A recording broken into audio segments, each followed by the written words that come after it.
Mr. Speaker, we on side government regret this malaise on our society that we know as advertising, right? What is advertising?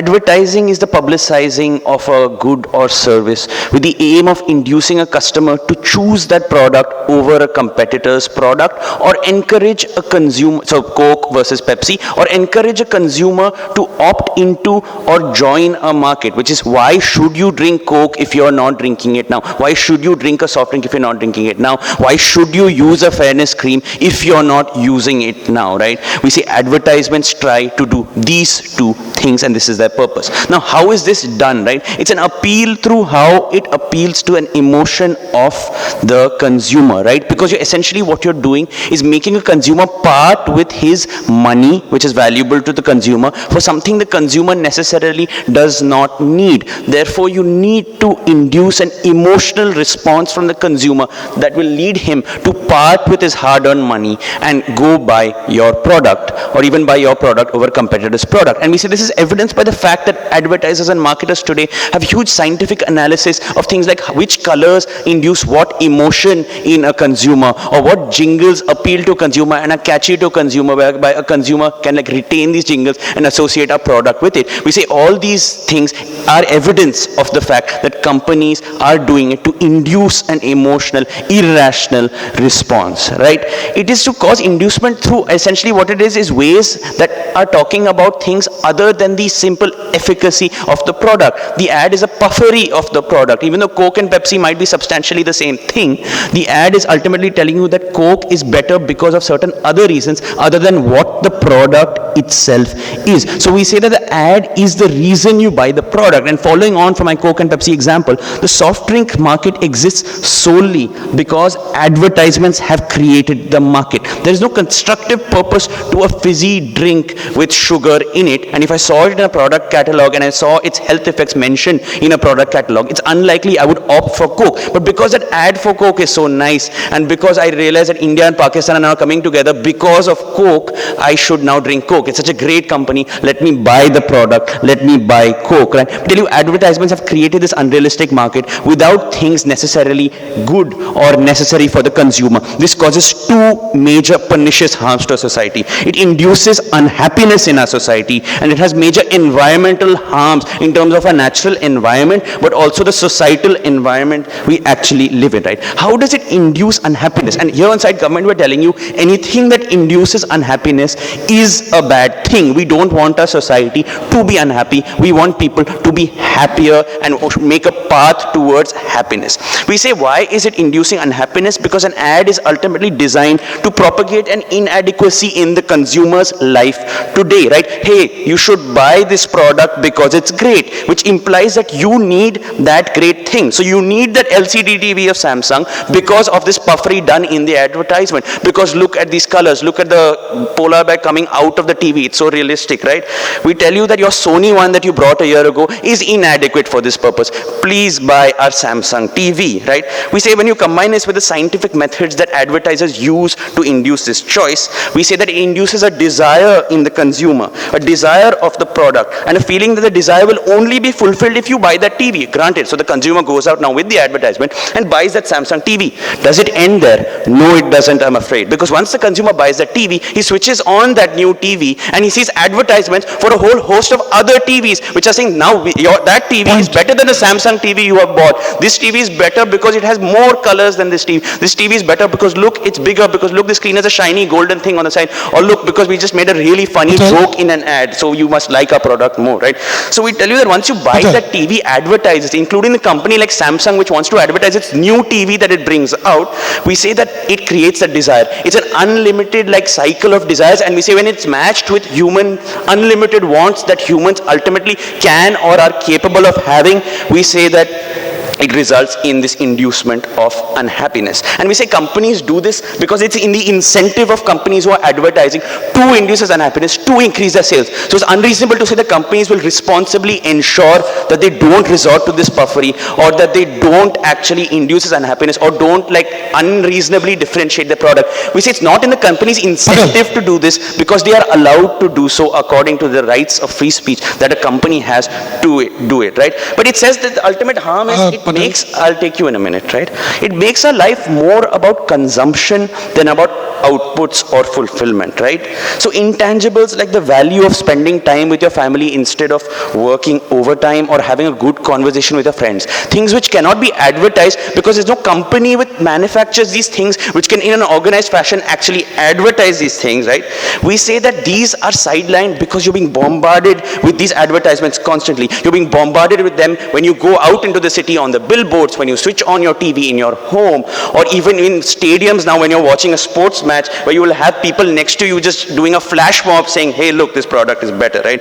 So we tell you that ultimately the decision is based on consumption, and this has pernicious effects on our environment, right? What are the environmental harms? Before I move on to that, yes. If I feel happy to consume a bottle of Coke, who are you to deny me that happiness?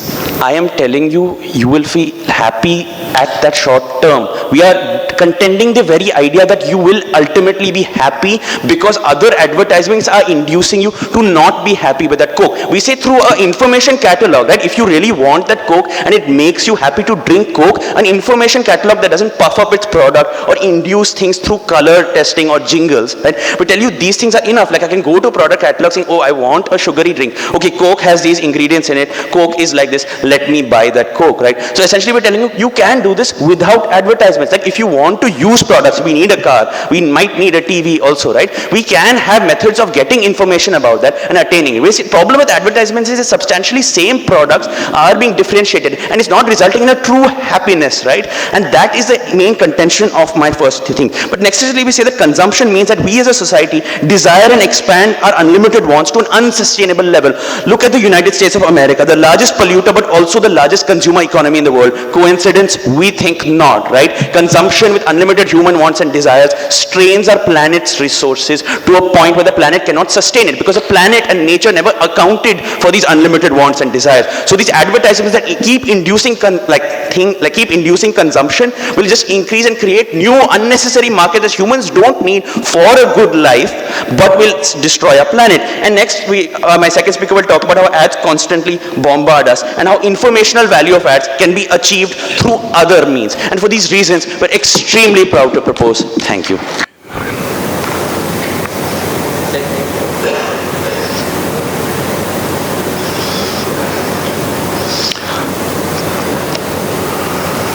Would like to thank entire Orcom for a brilliant experience in the last 2 days. It's been a brilliant weekend, and I don't see why it will not better after we thrash NLS in this debate, right? The idea that I'll talk about is that without regretting advertisement, you cannot take that burden and not say that if you regret advertisement, what exactly you do. The only logical response would that be that you create a media dark world where there's no communication at all, there's no brands that exist, and there's no brand communication. That means, ladies and gentlemen, you leave consumers without any idea as to how they fulfill their needs, whether it's artificially created or not, something that we will discuss in later part. Having said that, we'll talk about that how it perpetuates monopoly, and without advertisement, new products cannot come into the shelf. Secondly, we'll talk about that ability, people's ability to decode product specification is something that is not possible without an emotional understanding. Finally, we'll talk about that how there are self-governing mechanisms and how and what will happen in the consequences of it. A few unique rebuttals, right? They talk about the fact that there's no purpose of soft drinks. Last time I checked, it's really, really cool, it's really, really refreshing, and in a hot summer day, it quenches your thirst. That's brilliant stuff, right? I don't think that why that particular need should not be catered to and should be trivialized as in like there's nothing in Coke at all, right? We don't think that that's true. Second, they talk about that there's an irrational response basis the color scheme. Guess what? When those decodes are there, that people understand that people respond to red and white better as opposed to any other color, every company starts using that. That means it creates a sort of like a homogeneous red and white everywhere, making people automatically irrational to this, creating new researches of new colors. And that's exactly how, I mean, the irrationality comes into the entire ecosystem.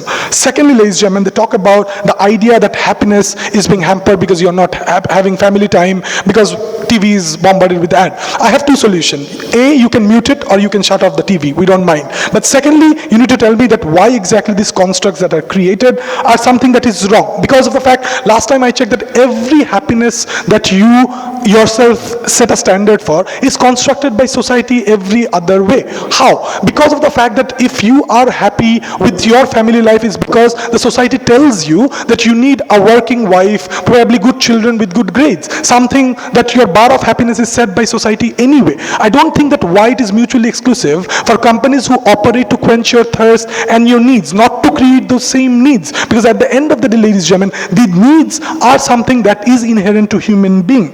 But finally, ladies and gentlemen, they talk about environment, which is pretty, awful in the sense that because the last time I checked, environment pollution in the United States of America is not because of consumerism and people are consuming a lot, but it's because of the fact that they are not taking renewable resources which can be invested and the environmental problem can be tackled in a different way, and we have a long way to go there.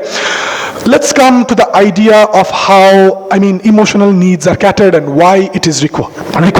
Understand that if I tell you that this is a good phone that has 600 mAh power battery, would you be able to understand what does it mean? Or if I tell you that the product that I sell called Horlicks, it has 5% calcium, 15% milk and 10% sodium, do you understand what does it really mean? We tell you no, because as human beings, our cognitive development is such that we do not process information and statistics as much as we can do in terms of emotive stories, ladies and gentlemen. That's exactly why Horlicks tells you that if you have that, you'll have better bone health and better growth, ladies and gentlemen. That's exactly why a symphony phone tells you that this battery runs for 2 hours, 3 hours, 5 hours. That's exactly why the communication package is important, because the consumers cannot identify their need in the spectrum of specifications and data, but in terms of stories and emotive connections. And we tell you that means that their needs are better met. If you have advertisement, they can make better informed choices.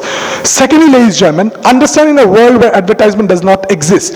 We live in 2015 where the market is predisposed with monopolies, right? So there's an iPhone that's everywhere in the shelf, and there's a new orange phone that's coming, guys. You want to buy it? Guess what? You'll never be able to buy it. Because why? They have the shelves, they have everything. Without an advertisement, that means that you cannot communicate the presence of an orange phone anymore. That's pretty damn bad, because that reduces consumer choices. Understand that how consumer disposition funnel works. It works that it takes you to four steps of journey. First, you are aware of the product. Second, you try the product. If you like it, you repeat the product. And finally, you become a loyal consumer. I tell you that without advertisement, you are never aware of the product. So you never come into that funnel of trying it or repeating it or become a loyal consumer, ladies and gentlemen. And that's a pretty damn bad thing, right? Why this is good and why there are informed choices and self-governing mechanisms. Guess what?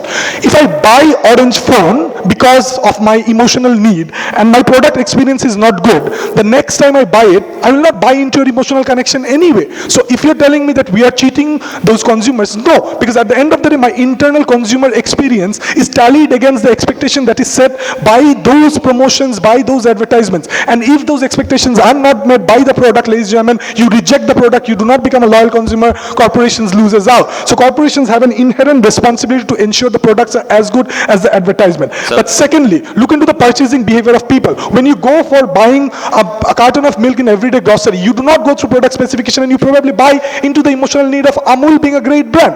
Brilliant. But when you buy a car, do you do the same thing? No. You simply do not go and buy anything, because that's something that you put in informed decision in. Not only the brand value is important, but you go and try peer feedbacks. You go and search specification. You understand that what other users say. And that's how you make an informed choice anyway. So within the presence of all those advertisements, you cannot tell me that consumers are irrational and cannot understand self-interest over companies' interests. We think there are sufficient governing mechanisms. Yes, Patel. So can external stimuli induce people and societies into making decisions which harm themselves? No, because the social change, the need changes with society and with time. And that's my final argument, ladies and gentlemen. Understand that there was no need of hybrid cars in 1980s because the environmental pollution was not a big deal. Guess what? In our world, when there is a social change and when there is a social awareness, there is a necessity of hybrid cars, environmental friendly cars. What happens in our paradigm with advertisement is that need is identified due to the change of time and society. That need is catered by creating a hybrid car, placing it into the market and telling you that there is a hybrid car and you need it for the purpose of environment. The same environment that you want to solve, but in an advertisement free world, no hybrid car comes out, no one figures out the need, and eventually no one knows that those exist on the very first place. So we think we're doing a pretty good job with advertising finally. But final idea, ladies and gentlemen, whether this market is absolutely uncontrolled, we tell you no. There are certain government control mechanism so that there is no false claim that any product cannot claim. There is banning of advertisement that we have seen that is not consistent with society. There was a vaginal whitening cream that came out in India, which was heavily disregarded by the consumer, and the social activist group rejected that idea. So we tell you there are enough market governing mechanisms that can take control of your artificial need, and stupid needs are not catered, and the ads are social responsible. We tell you need is very fluid, it changes over time, advertisements recognize them, communicates them, and creates products of value. Your internal experience is far more important than any false claim, and we think a consumer is the best judge of what to choose. We are very proud to oppose this motion.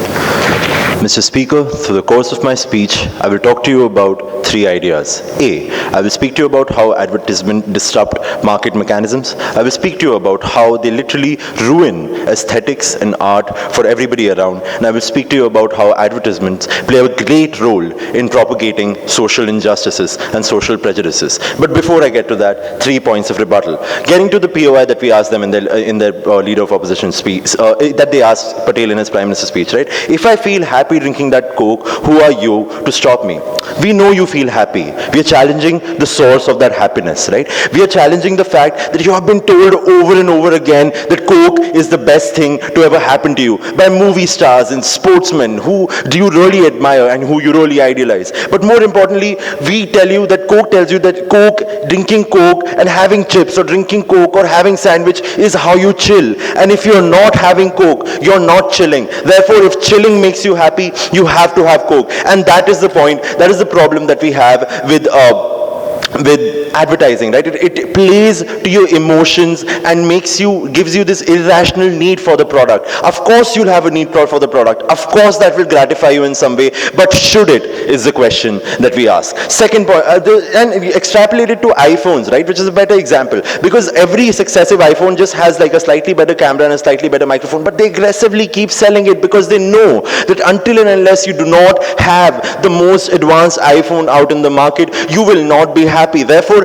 if your conception of being happy is having an iPhone, which they ensure it is, then you have to buy that next iPhone, which is the problem for us, right? Secondly, they talked about how ads are needed to introduce new products in society. We, in fact, think quite the opposite. We think that ads, in fact, entrench prevalent products, right? There's a reason why there are only 5 to 6 multinational companies that sell or most of the popular products all over the world. And we tell you this because they can entrench this position of theirs by beating local competitions because they cannot market themselves as properly. It's absurd to suggest that these, and I'll get to that when I deal with my constructives, right? But the third thing that they said is advertisement is necessary because you don't understand what this information, this host of information really means, and therefore you need someone to dumb it down, right? But we tell you advertisements don't really dumb it down. Advertisements rely more on disinformation, right? For example, happiness. Until if being classy makes me happy, and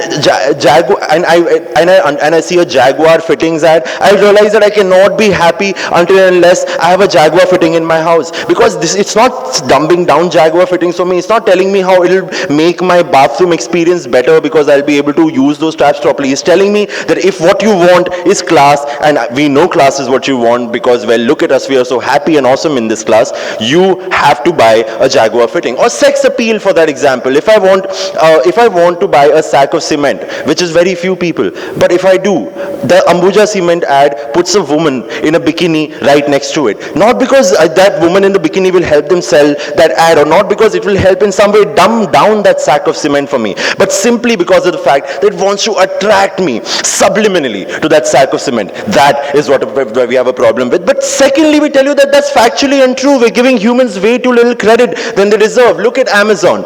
Amazon is a catalog of products, right? When I go to Amazon and when I compare two products or add them to my wish list or whatever, they give me all the specifications about that product, right? And when I buy that product, when I buy any such product on Amazon, I get that product, I read the user reviews, and that allows me to buy new products. Think about the last time you visited Amazon. Did you buy a Philips or a Sony, or did you just go to a much cheaper, much better alternative to a Philips or a Sony, which you reviewed on the basis of its consumer ratings and the consumer reviews, which you reviewed on the basis of its specs and its qualities, and then you bought it, and I assure you that you're having a great time using that device, right? And that is what we have a problem with. They are playing on these assertions, they're playing on these standard arguments, which we don't believe to be true, because we wish advertisement was that, but it is not right now, and that is what we regret, right? Getting to my substantives, Mr. Speaker, A, we tell you that it disrupts market mechanism. Getting back to what I was saying, there's a reason that only 3 to 6 big multinational corporations have all the most successful products across the world, right? What is the point of advertisement? What is the understood point of advertising? It's that of spreading information, right? It's to ensure that there's enough information in the market.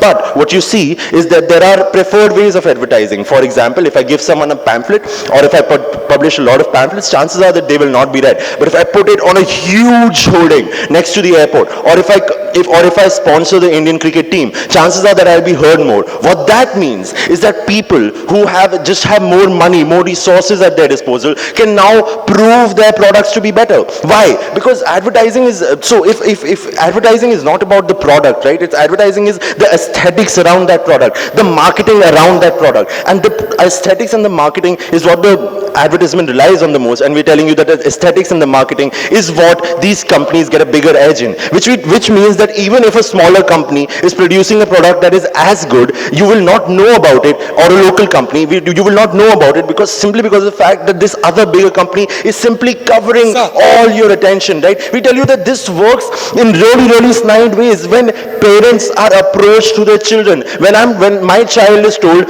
that if my mother gets a pav bhaji masala, everybody will like me, and that child wants everybody to like it, and therefore that child will go to the mother and insist on that pav bhaji masala, despite of the fact that that mother can make awesome pav bhaji without that masala, right? And that is what we have a problem with, right? Because you're appealing to the most, yeah.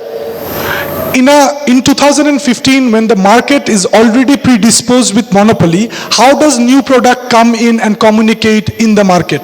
We tell you new products come in when you create an information catalog. For example, something like Amazon, right? We're telling you, fine, in earlier times it was not possible to do that, but right now with the advent of huge databases and connectivity, we can put this catalog online, we can make this catalog accessible, right? And we tell you that's a much better way of going about this. New products, and furthermore, we tell you that the manner in which these products are entrenched means that they can keep getting the money that they want, which means that they can keep bettering their product and keep getting that edge over the local companies which are not getting this irrational money for no reason whatsoever. And that is what we have a problem with, because it entrenches these multinational corporations for no merit of their product, simply because of the fact how well they can sell it. But that is not just it, right? Getting to my second constructive, we tell you advertisements in fact propagate social prejudices, right? The messaging is subliminal and you don't think of it, but you subconsciously buy it. When a hot woman in a bikini is selling cement, I'm not thinking of the woman, I'm thinking of the cement. But still I have an expectation of women being hot that way. Or when a fairness cream is being sold to me, I don't think whether fairness is actually attractive, but at the same time I develop an expectation of attractiveness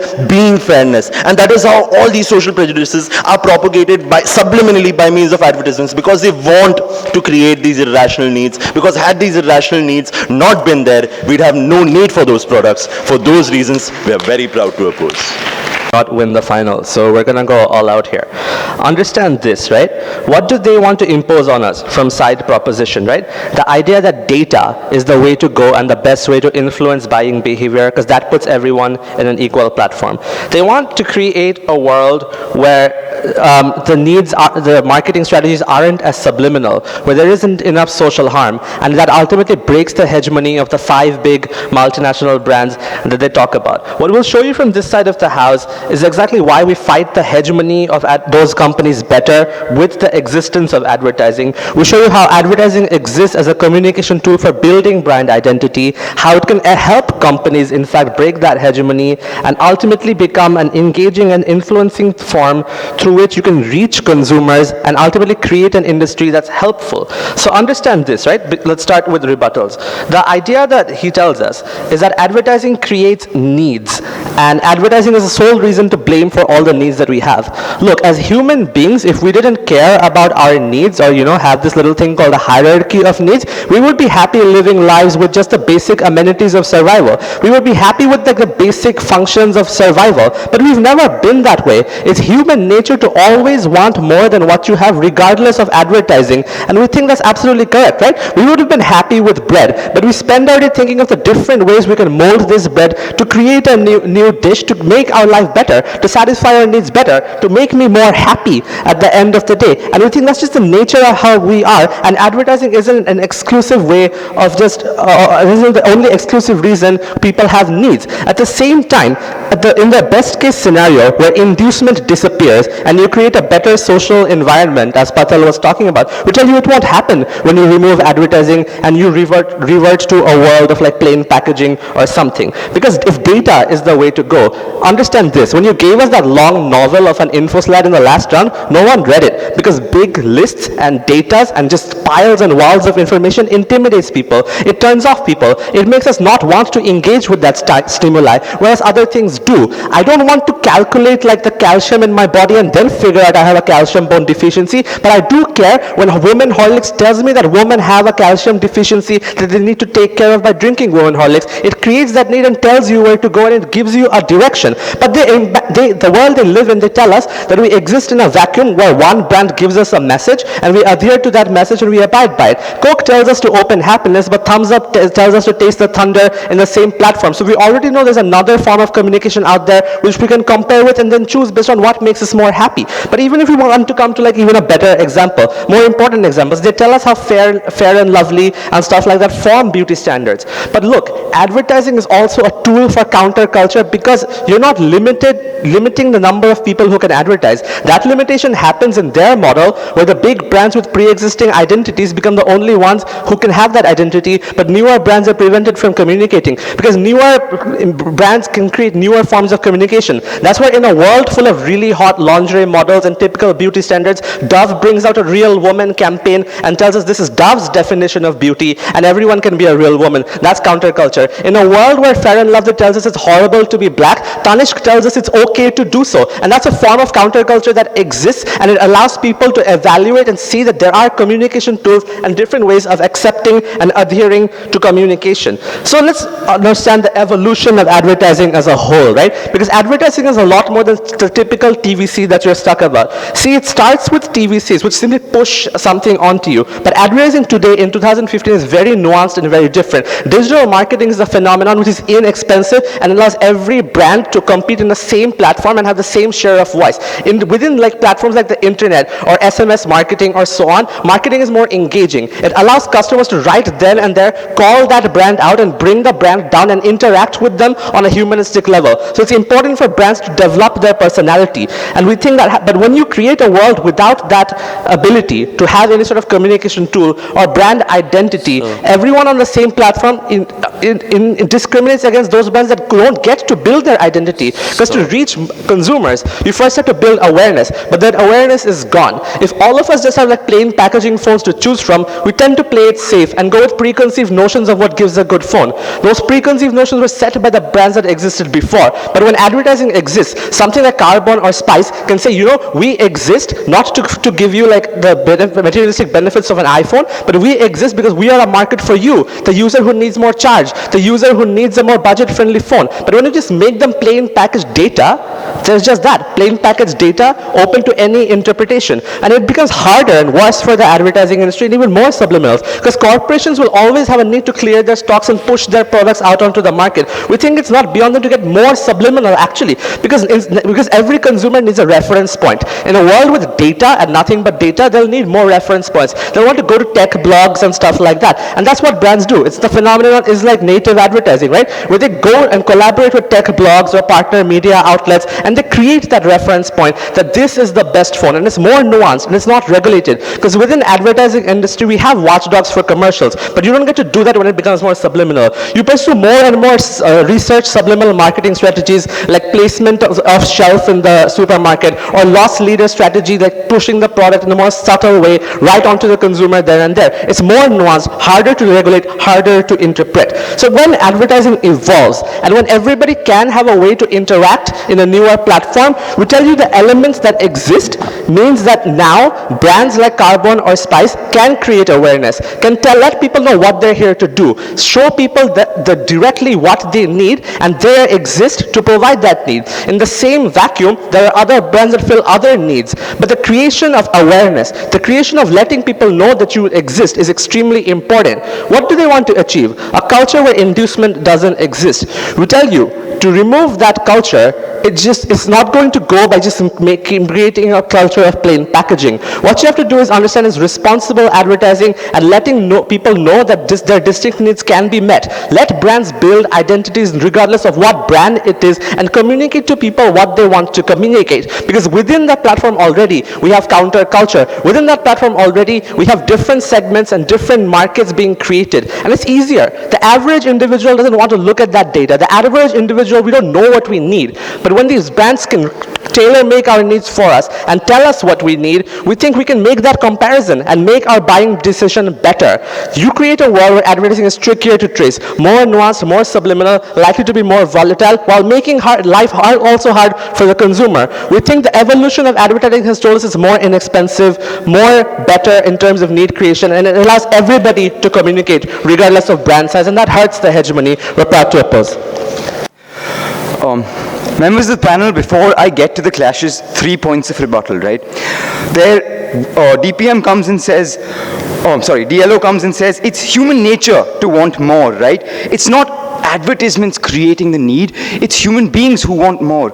We tell you that we can regret human nature, that doesn't make it good, right? And we can certainly regret advertisement companies taking advantage of this aspect of human nature to create false and pernicious needs that are not required in our life and actually make up the quality of our lives far worse, right? The second thing he says, data is not sexy, marketing is more engaging, allows brands to have personality, and you need this to build awareness. We tell you no.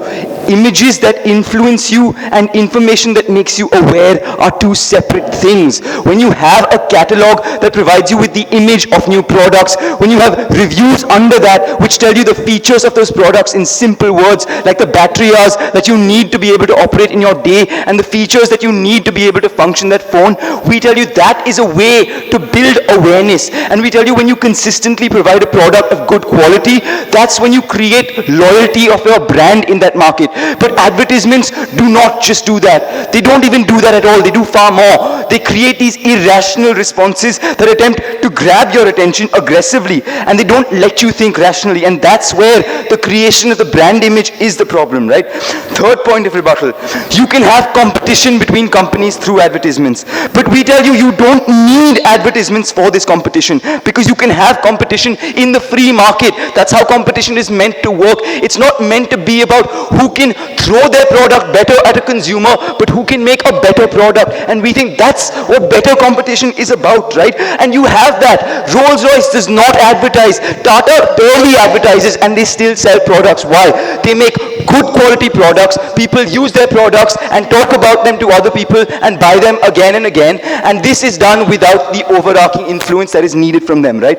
Because you don't need ads for competition. Second, they ignore that this competition they create excludes several small players who may be able to provide equally good products, but they simply don't have the money to buy the advertisement space to constantly capture the eye of the consumer. And because of the bombardment of images that big companies can throw on these consumers, I will never be able to, as a small company, have a chance to provide my information at an equal level and therefore have a level playing field in this competition they want to create. Now let's get to the clashes, right? When you have a regret motion, it means that the harms caused by a particular object must outweigh the benefits. That's what this house has to show you to win, right? Let's get to the harms we talked to you about.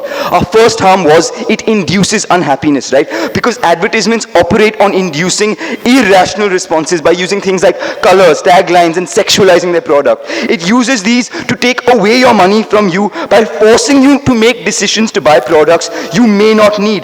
At the same time, it fuels this irrationality by emphasizing the greed in your desire, right? Then, in order to ensure that they continue to make money in perpetuity, it ensures that these irrational desires that they have created never get fulfilled. And a simple example where you see this is Apple, right? They make a laptop and every year they make sure that they create these small changes that make you want that new product because our life is revolving around that commercialized product. They said, the LO says, humans can't process information, therefore they will understand these irrational messages better. They said ultimately people make decisions on interactions and talking to people, not and by using the product, right? In fact, we asked him a POI, can external stimuli affect decisions? He said no.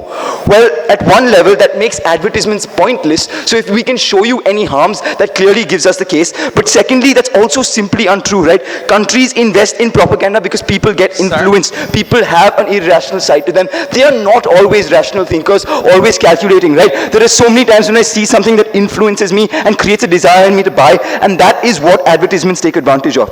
We completed this point by telling you that advertisements induce a long-term commercialization of life, which makes life less satisfying because life is about the pursuit of happiness. Happiness is not equal to the goods you own or consume. It has several other aspects like Patel told you. Contact with family, friends, peaceful reflection. But because companies have lots of money, they can bombard you with so much information that it skews your understanding of happiness. You always need X product. Therefore, you need X money to be happy so you can buy these products. You will always work overtime, undermine other important things like family, so you can keep buying these products and never attain true happiness. They said, don't define my happiness. I can be happy by drinking Coke. The problem with that is you are a subject in a world already bombarded with advertisements. Of course, you can't step out of it and observe its effects objectively on you by the process we're talking about, right? That would require you to question the very basis of your life. Sir? And that's the problem. Your life at this point revolves around this false sense of gratification you feel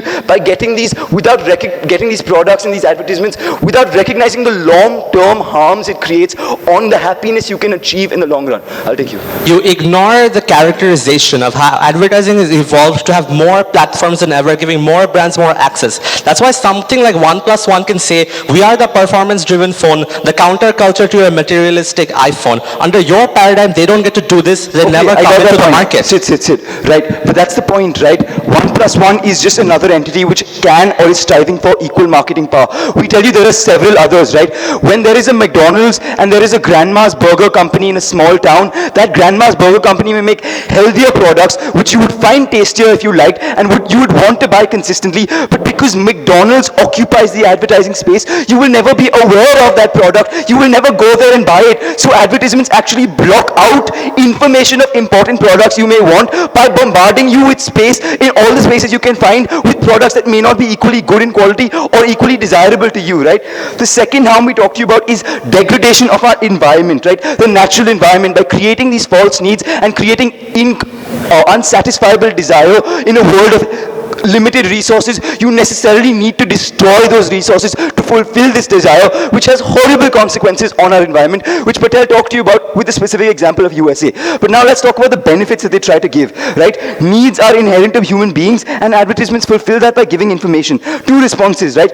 They very often create false needs, and so they're not really helping, right? And we gave you the example of Coke, which has orange Coke, blue Coke, and which taste the same. And we gave you a second example of fairness creams, which are not objectively needed. But second, the information they give you is also skewed because it's based on emotion and because it's unequal information, right? Therefore, we tell you that because of the harms we have shown to you and the absence of clear benefits which can exist and the alternate paradigm we gave you of reviews and catalogs, we clearly take this and we should regret the harms arising out of the advertisement industry. Thank you. Wait, I can start it? Yeah, you can. Got it. All right, Mr. Speaker, before I move on to the essential clashes of this debate, few points of rebuttal, right? First of all, when this side of the House comes to us and gives us a solution in place of advertisements by stating that you can simply keep making good products and keep selling them to people and thereby build their reputation, what they do not understand is what Rishad clarified to you in his speech, which is a product the chain of selling a product does not start from the point of time you purchase it, but from the point of time when you become aware about it, Mr. Speaker. To that extent, we do not really understand how they are going to make sure that people become aware of this new product to first start buying it in order to entrench the buying circle, in order to build the reputation. Simple example, Mr. Speaker, when new Chinese phone companies come up with super efficient phones, they offer exclusive advertisements on Amazon, Mr. Speaker. One of the ways by which they gain an initial momentum in the market, which they keep building on thereafter. We believe that this awareness is something which has been fundamentally not recognized by these guys, and hence they do not get that argument.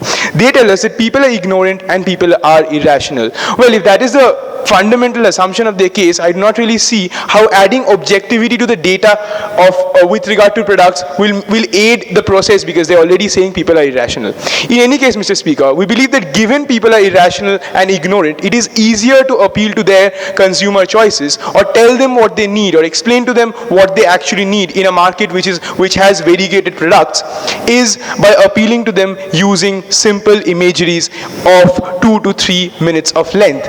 And to that extent, we believe advertisements form a very optimal form of expression, something which they have refused to engage with.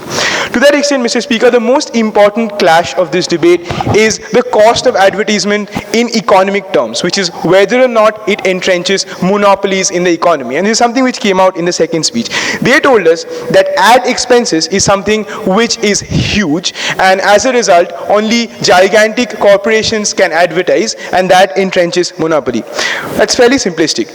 We told you from this side of the house that with the evolution of advertisements, you have separate and much more cheaper platforms. Mr. Speaker, various companies, for example, a watch company called George Islington, or I don't exactly remember the name, has become a huge brand, and at this point of time is selling more than a lot of luxury brands by simply publicizing their products in Instagram. To that extent, they do not really exist in the 21st century, Mr. Speaker. They're debating 100 years ago. We believe, and as I told you, that we understand that ad revenue will be required to advertise in the market. But if you consider the relative or the alternative, it's extremely problematic, which is you have a world where there are few brands existing, and at this point of time, any alternative brand which comes up has simply no source of making their consumers aware of the fact that they are offering a new or a different product. To that extent, we are entrenching the monopoly of existing corporations at an absolute level, sit down Patel, under their situation. And we do not really recognize this happening in an advertising model, because we clearly see that you can also cheaply advertise and still gain a bigger market share than the bigger players in the economy. We also think that one of the biggest benefits of advertisements in this regard is, as Fardeen told you, creation of reference points. Mr. Speaker, what you must understand is that the qualities of a product need not always determine the way you optimally use it. And often, in order to sell that product, you need to tell the consumer as to how you optimally should use it. And the only way you do that is by showing them how to use it through a 2 to 3 minute skit called an advertisement. To that extent, we believe when that is done time and again, it leads to the building up of a brand identity, Mr. Speaker. It also leads to creation of different market shares. One market share for luxury phones, iPhones, one market share for simple red meats and spices, Mr. Speaker. These things they have not engaged with, and we believe they have to in order to win the debate. Moving on to the more lesser important arguments that they brought about, right, which is the fact that advertisement banks on the irrationality of the consumer. Sit down. They said that because of the fact that advertisement banks on the emotional nature of a consumer, and they tend to sell substantially same products which are differentiated, it's problematic. Well, the second assumption that you are selling substantially different products which are, substantially same products which are slightly different, is a feature of a market called monopolistic competition. It's got nothing to do with the way advertisements work. That's the nature of the FMCG market, the consumer durables market. This is not the debate. What we tell you is that at no point of time they tell us that once the consumer buys it and does not find it useful, his experience is going to be overridden by what the advertisement tells him. If they do not prove that to you, they do not prove to you that the rationality matrix of the consumer is entirely overridden by the advertisements. And this is something my first speaker argued, something they have not engaged with. They tell you, I'll take you in a bit, they tell you that the use of imageries and appeals takes away from the information of the product. We tell you that that's not true. A lot of advertisements are informative, Mr. Speaker. And to that extent, you do differentiate between good advertisements of good products and really, really bad advertisements. We just come up with a random imagery of a random model which has no connection to the product. People judge advertisements, Mr. Speaker. You can solve these problems by creating a better culture of advertisements. In any case, we believe that the context of an advertisement, as I told you, with regard to the importance of the imagery, is not something which is entirely immaterial, because it tells the people how do you ideally or optimally use the product, tells them what the need is, and then they realize what the need actually is. They solve problems in their life which they hadn't seen existing from before. Before I move on.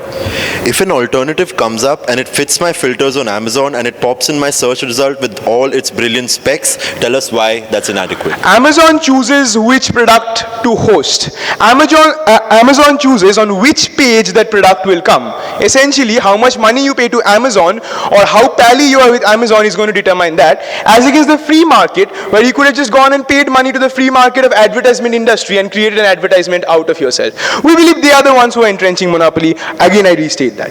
Well, with regard to inducing consumption by telling people that you are being unhappy, we ask them, why is consumption bad? They tell us it's in human nature and we can debate human nature. We ask them to debate it. They don't debate it here. They just say we can debate human nature. To that extent, we tell you that if people are happy consuming a certain substance, it's a product of that substance and not the advertisement of it, as I already told you. If they didn't like it, they wouldn't have consumed it again.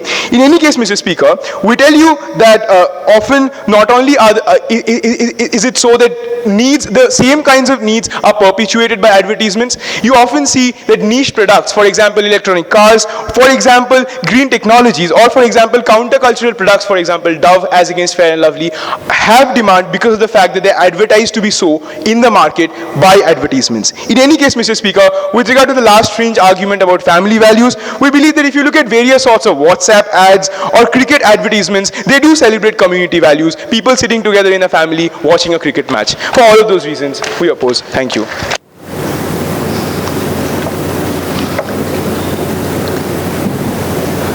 Let's start off with the idea of need.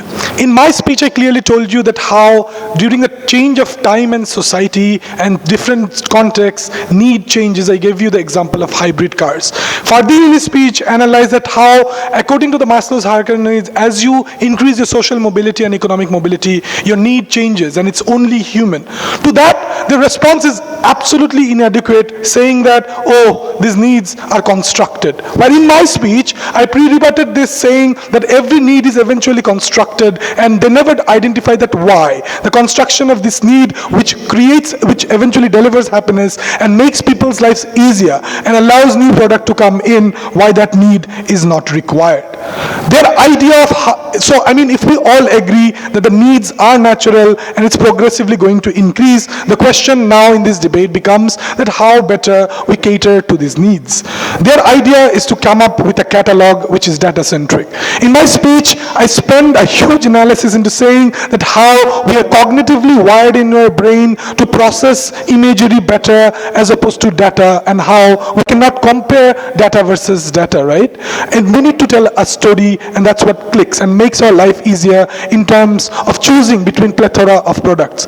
Zero response from that side, only by saying Amazon will do a good job. Rudra told you that Amazon has an ability to be manipulated as well, where they push your product into page 2 and page 3 where you never go, and this becomes far more subliminal and far more harmful in the long run, right?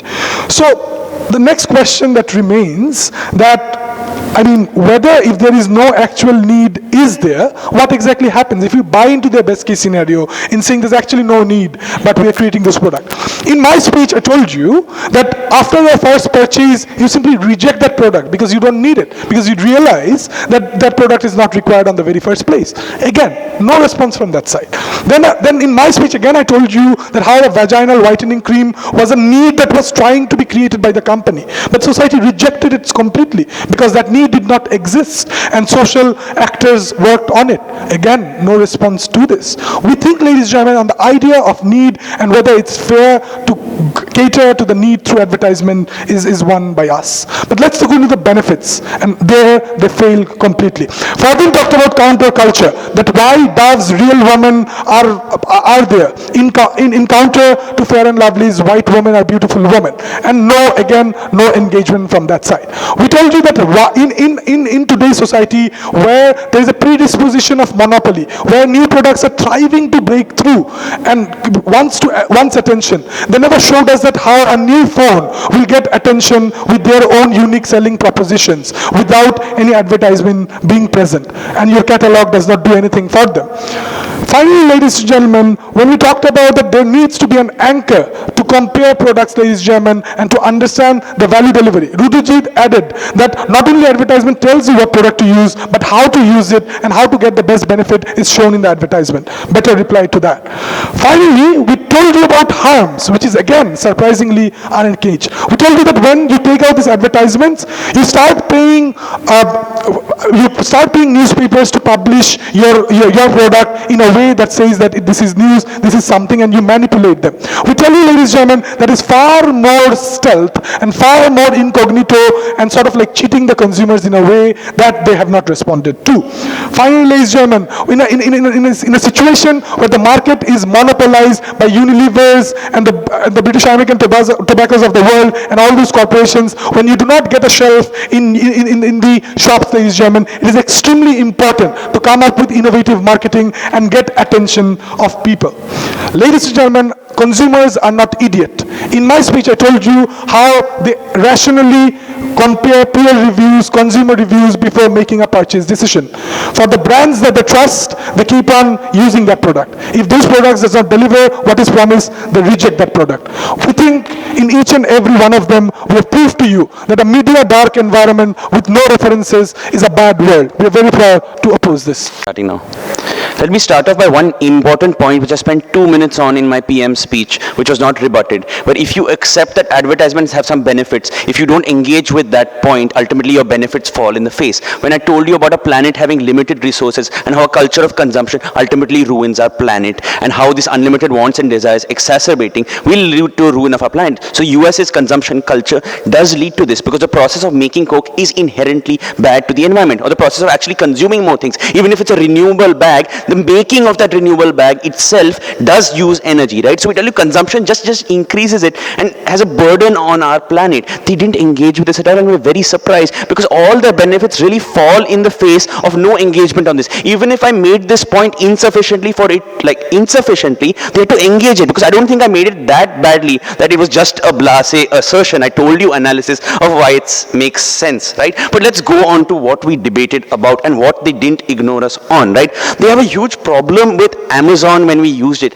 Look, we used Amazon as an illustration to tell you how a product catalog can work. Obviously, if we have a model, and it's not a burden to propose to your model, but we still attempted to anyway, with our model, we will obviously then look at how Amazon functions and see whether with government regulation we can make it work better, right? So it's unfair for them to say, look, Amazon is flawed. Okay, we will have better things than Amazon. We will encourage Flipkart, or we'll have regulations on how a catalog will actually work, right? So we don't see where that point is actually going, right? But then this really funny point comes up in like DLO's speech, which is advertisements create this thing called counterculture, where 1+1 can now market itself because it's saying we are not advertising unlike the iPhone. We are a phone purely specification driven. So if there's a value to that counterculture of 1+1 solely relying on its specifications, we say that value is the one we want to use when consumers are making choices. What they're saying is akin to saying, I really appreciate and don't regret China's oppression of human rights, because as an Indian it makes me realize how much I value my rights. We don't see where that whole counterculture point really was going. It cannot be an argument, because it concedes that there is a value to a company that is genuine about what its product does, and a company that is genuine about what it's going to advertise on. But secondly, there was another assumption, right? When they say creation of reference points, and this was the great other benefit of advertising, which is where they say that advertisements are necessary necessary and vital to provide information, right? One, they never clashed on our model of how information can be provided. But two, there's a big assumption which we told you is not true, is when they say that companies will only use advertisements to inform customers to make rational decisions. We tell you this is blatantly not true. Companies go for inducing emotional responses. People are emotional. They are assuming that companies will always act ethically and will not engage in puffery or exaggeration of claims or a fulfillment of desires through poking an irrational gene of human beings, right? So we say that assumption is there. The most important clash, according to them, entrenching monopoly or not. Rudra spent 3 minutes on it. Okay, one question which will conclude this. Which company can advertise better, an MNC operating over multiple countries with billions of dollars of revenue, or a new Indian startup? Answer that question, you have your answer. Monopolies are entrenched through bad antitrust policies and things like that, and can be tackled through that. It's not that advertisements allow a new startup to come in. But next, they never engaged with us on our conception of the good life, of why these things are important, like spending time with the family. So we accept that to be true. But they said humans might need Coke as well. But we say humans might also need, also have the refreshment with Nimbu Pani. We say Coke has pernicious harms, right? And we told you advertisements propagate these things that humans don't necessarily need, right? Next, they say you can change human nature, which he said, right? Like Rudro said it. You can solve problems through ultimately just changing the human nature. But Fardeen told us how human nature is ultimately, fundamentally like this. Which brings me to the last point and the burden they put on us, saying that humans have always been this way. Yes, humans have always been greedy, and we regret something that exploits that very bad part of human nature which has always existed with us. We regret something which does that. We think there's alternate models available. Let's debate that. Let's not run on the assumptions that side opposition has brought out. Let's look at regret and why advertising should be regretted. We're extremely proud to propose. Thank you, and thank you for a fabulous tournament.